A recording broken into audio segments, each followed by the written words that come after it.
Ridhima Sharma, additional district जज, सचिव जिला विधिक सेवा प्राधिकरण उदयपुर। महालक्ष्मी मूक बधिर छात्रावास की कई अनियमितताओं की खबर न्यूज़पेपर में और न्यूज़ चैनल में प्रकाशित हुई थी। फिर आपके द्वारा इस पर इनिशिएटिव लिया गया था और कार्रवाई की गई थी।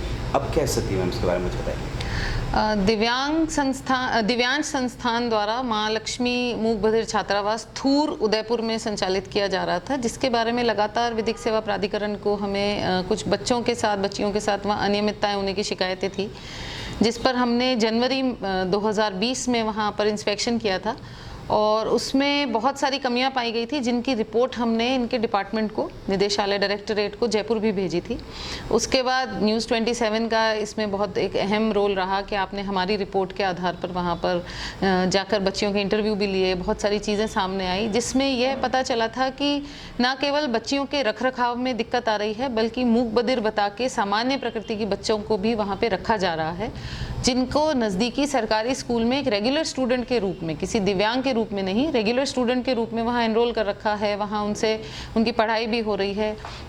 केवल एक वार्डन थी वहाँ पर जो स्वयं भी दिव्यांग थी और उसकी रखरखाव भी बच्चियाँ ही कर रही थी अधिकांश, ना उनके रहने खाने की व्यवस्था थी, ना कुछ ऐसा था। इस पर लगातार हमने फॉलोअप लेते रहे। हम न्यूज़ 27 की रिपोर्ट का भी इसमें काफ़ी प्रभाव रहा। हमने निदेशालय को जब लिखा, इस पर कुछ हमें फॉलोअप्स ज़रूर लेने पड़े, लेकिन अभी 29 जुलाई को वहाँ से रिपोर्ट आ गई, हमारे पास भी आई है कॉपी, कि उस संस्थान की जो रजिस्ट्रेशन था उसे निरस्त कर दिया गया है, संस्थान को बंद कर दिया गया है। मैम, इस तरह की जो अनियमितताएं और भी कहीं आपके पास शिकायतें आती रहेंगी, तो इसमें भी किस तरह का, इसी तरह की कार्रवाई रहेगी या क्या रहेगा? पहले भी विधिक सेवा प्राधिकरण द्वारा लगातार इन होम्स के इंस्पेक्शन में हमें ऐसी प्रॉब्लम्स मिली थी। जैसे एक होम चलता था, एक बालिकाओं का अलग, बालकों का अलग चलता था, उसकी बहुत शिकायतें हमें मिली थी, नाम लेना उचित नहीं होगा, लेकिन उस पर भी हमने कार्रवाई की थी। बहुत ज़्यादा अनियमितताएं थी। हमारी जो स्कीम्स हैं, रालसा नालसा की जो हमारी स्कीम्स हैं, उसके तहत हमें बच्चों का और मानसिक विमंदितों का, स्पेशली एबल्ड का, जो दिव्यांग होते हैं, उनके लिए हमारे को काम करना होता है। और उसी स्कीम्स के तहत पूर्व में भी हमने 1 या 2 होम्स को यहाँ पर बंद करवाया था, जिसमें हमें गवर्नमेंट का बहुत सपोर्ट मिला था, जो इनके डिपार्टमेंट से उन्होंने सपोर्ट किया था और मेनली विधिक सेवा प्राधिकरण की कार्यवाही पर ही इनसे स्पष्टीकरण मांगे जो असंतोषजनक थे। नेचुरली तभी ये संस्था बंद हुए।